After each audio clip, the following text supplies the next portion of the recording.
Sebanyak 110 kepala keluarga korban kebakaran di Kelurahan 4 Ulu, Kecamatan Seberang Ulu 1 Palembang, mendapatkan bantuan berupa bahan pokok, selimut, hingga peralatan memasak baik dari masyarakat maupun instansi pemerintah.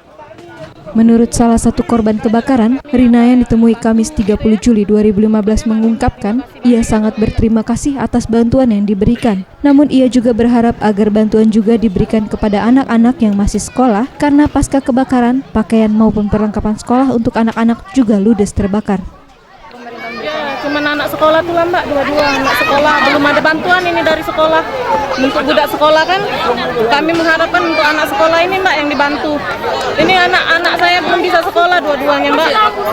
Jadi memerlukan bantuan pakaian? Memerlukan bantuan ya, sebabnya nggak bisa ditolong lagi. Yang pakaian-pakaian budak sekolah ini kan nggak bisa lagi tertolong Mbak. Api itu sudah menyambar kemana-mana, sudah di rumah gitu. Iya.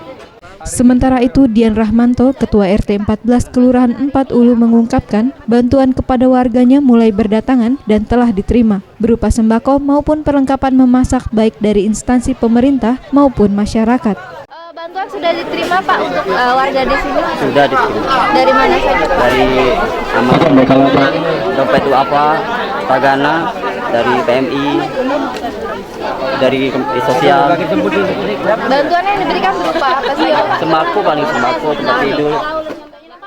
Ia juga menambahkan kendala yang saat ini dihadapi oleh pihaknya adalah belum tersedianya dapur umum bagi para pengungsi korban kebakaran.